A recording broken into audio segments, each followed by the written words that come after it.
Live right here on the early line on this Friday on SportsGrid, a football Friday, and I promise in hour two we begin our breakdown and preview of every single matchup on the Sunday slate around the NFL. But how can you not love October in the sports calendar? We have two winner-take-all decisive Game 5s in the MLB postseason. Tomorrow night, 8 p.m. Eastern time in Cleveland, it's the Guardians and the Tigers for a spot in the ALCS against the New York Yankees. Tonight, 8 p.m. Eastern time at the Ravine in downtown Los Angeles. It's a Game 5 between the Padres and the Dodgers, a heated Southern California rivalry between L.A. and San Diego. These two teams do not like each other. These two teams have faced off in postseasons in years past. These two teams will match up, Joe, with the second spot in the NLCS at stake and a series against the New York Mets. Here are the odds for this decisive Game 5 tonight. The Dodgers, a home favorite, as you might expect, at minus 142. The Dodgers manager, Dave Roberts, confirming what we expected yesterday. Yoshinobu will get the start in Game 5 against Darvish, who was already listed as the starter for San Diego. Total is at 8 for tonight at the Ravine. So, Joe, break it down for us. Who takes Game 5? Who takes that final spot in the NLCS against the Mets? Well, I mean, you might look at the Game 4 result, right, and go, wow, 8-0 Dodgers. My goodness, Yep. Here, now they're heading home. Well, sorry, the advantage to me is still with the Padres. Why? Well, Darvish has been lights out, and so have the Padres when he has pitched. The Padres have won all 6 of his starts since the start of September. And maybe the most important part of this matchup is that Shohei Ohtani looks like he doesn't have a clue against him. He made Ohtani look absolutely lost at the plate. That is very hard to do. And yet in that Game 2, man, Ohtani did not win that battle in any way, shape, or form. I mean, 3 hits, 1 run, 7 innings pitched. You get that kind of performance again out of Darvish, it's over for the Dodgers here. So I don't know what they've got to do differently. I don't know what they can do differently, but I'm willing to say this. If we get to the 6th inning, 7th inning, and the Padres are ahead, I think it's lights out for the Dodgers. So give me the Padres in the first 5 at plus money.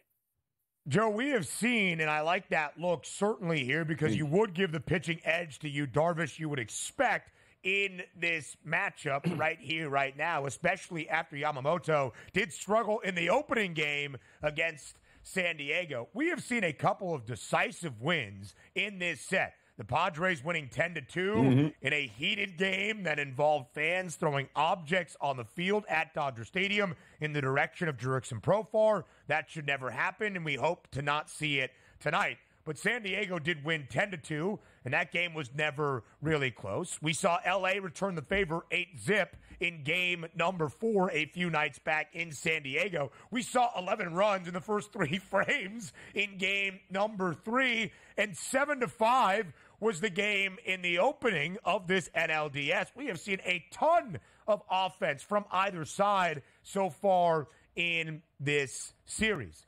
And Joe, frankly, it comes down to this for the Dodgers, because if they do not win game number 5 tonight, I think there's a lot of sweeping changes in this organization. And this is why you spend more than $1 billion to assemble your roster, to win tonight's game, to have Shohei Ohtani step up, to have Mookie Betts continue to deliver, and the big prize also in Yamamoto go out there and step up on the most significant of stages. If it does not happen, this season will be considered an utter failure and disappointment. And I'll just say this, Dave Roberts ain't coming back to manage this team in 2025. Yeah, I think that goes without saying here, Ben. You can't spend this kind of money and have this kind of star power and be an inability to play for a National League pennant is inexcusable. And I think that's exactly where that's what's up at the plate here tonight for the Dodgers is a whole lot of change if they don't advance. Darvish in game 2 got the start for San Diego. 7 innings of work, only allowing a single earned run and just 3 base knocks. Yamamoto got the start in game number 1 for the Dodgers, allowed 5 earned runs against this potent Padres offense. Welcome to hour number 3, live right here on the early line on SportsGrid. It's a football Friday, and that includes not just the National Football League, but the entire preview for everything you need to know. Week 7 in the second Saturday of October in college football, and what might be one of the great Saturdays that we have this season. In fact, all of them have been pretty darn good as of late. But, Joe, there's a lot of arguments. What is the best month of the year? What's the best sports month on the calendar? A lot of people say October because of all the football, but it also coincides with the MLB postseason, the WNBA finals, the start of the NHL and NBA campaigns. And when you have a Saturday like we have tomorrow and a Friday night like we have tonight, you could not really wish for more. Game 5 in the NLDS between the Southern California rivals in Los Angeles, the Dodgers and the Padres. Game 5 tomorrow in Cleveland between the divisional foes, the Guardians and the Tigers, with 2 spots in the LCS at stake on both Friday and Saturday. So let's break down the games. Who is going to win? Who will be 4 wins away from a pennant? That was the question to everybody to start off this third and final hour in Fade the Public.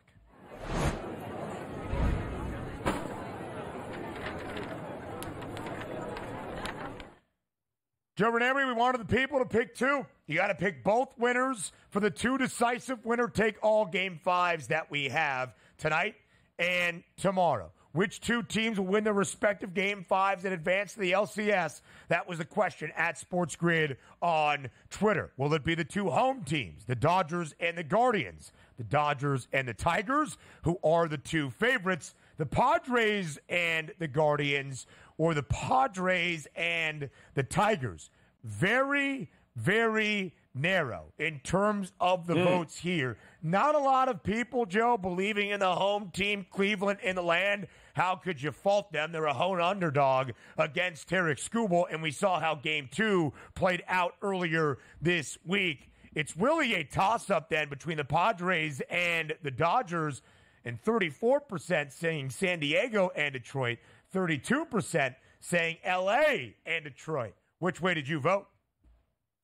Yeah, I agree with San Diego, but I do think the Guardians will hold serve and finally get to Skubal and that bullpen at home in what should be. I mean, I'm even seeing 5.5s right now starting to pop up. So they're not expecting a whole lot of runs, but that's exactly the benefit of having that kind of bullpen that the Guardians have.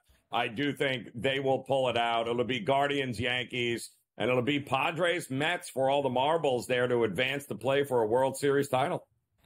Think about that, man. San Diego and New York, the Mets and the Padres. The Padres in that scenario, by the way, would have home field advantage now in the extended best-of-7 sets that we have in the LCS. There is a chance we might have back-to-back days of playoff baseball in the greater New York City area. There is going to be the realistic opportunity.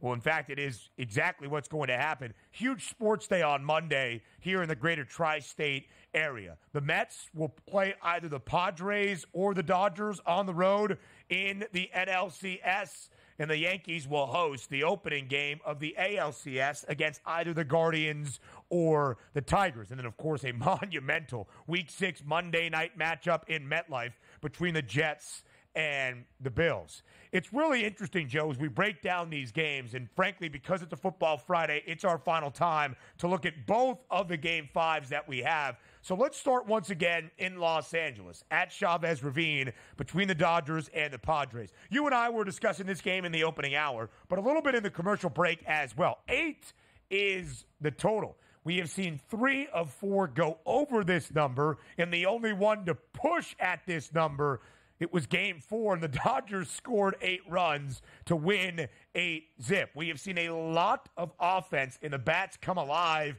in this set. Does that continue, though, when it's win or go home in Game 5 tonight in Los Angeles? Yeah, and that's the $1 million question. You would think in an elimination game in the postseason, Ben, that this is going to be a little bit lower scoring. All the high leverage arms that the Padres have, Tanner Scott and company in the bullpen, are not exactly overworked. They will all be ready. None of them got used, of course, in that 8-0 Game 4 win. But I do think there is a big advantage to the Padres starting pitching with Darvish, who has not lost a start since September. So they've won 6 straight now that he has started. And I do think that Game 2 was very telling for no other reason that Darvish might be the only guy that we've seen that actually has a handle on how to pitch to Ohtani and take him out of the game. And if that happens, we still don't know the health of Freeman. That's a big question mark for this lineup. I think the Padres have all the advantages in this game, and at plus money, we'd be crazy not to go. I think even a first 5 under might be worth a look here. You can understand why the Dodgers are a home favorite tonight, but a lot of people feel, Joe, and as you are expressing, the Padres actually have the edge, offensive lineup or starting pitching, and might we see that tonight? Darvish knows and understands these playoff spots. Yamamoto is in his first year in MLB and in this significant stage for the Dodgers. He got the starting nod in game number 1. He wasn't great. 3 innings of work, allowing 5 earned. The Dodgers did rally to win the opening game of this set, 7-5.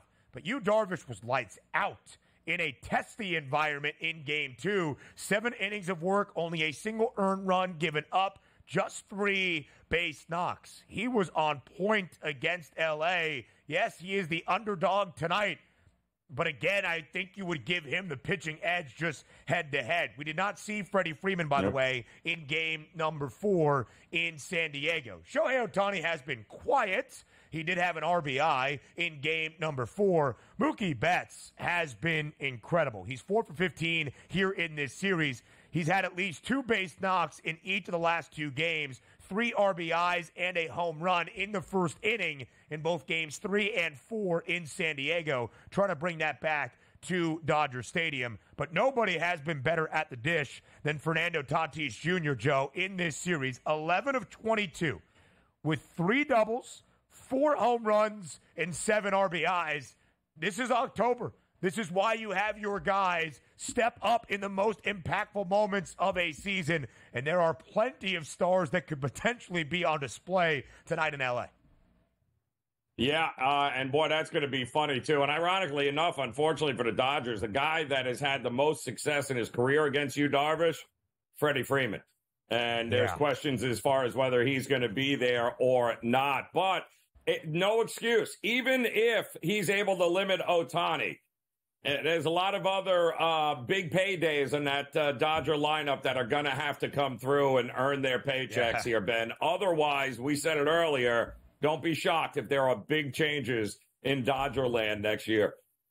Big time, Joe. Big time. 12th consecutive playoff appearance for the Dodgers. They have 3 World Series to show for it and 1 World Series championship. That's World Series appearances and 1 World Series crown during the COVID-shortened season. If they get ousted tonight, it would be the 3rd consecutive year losing in the NLDS. 2 of those 3 years by their bitter rivals, the Padres. That will be a very tough pill to swallow. Game 5 tomorrow night in Cleveland.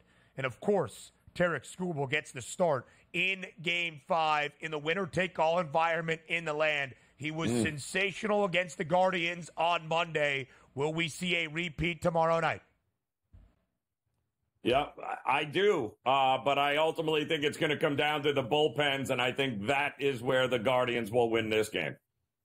No listed starter yet for Cleveland, but you see the numbers for Tarek Skubal. 13 innings of work this October, not a single earned run allowed.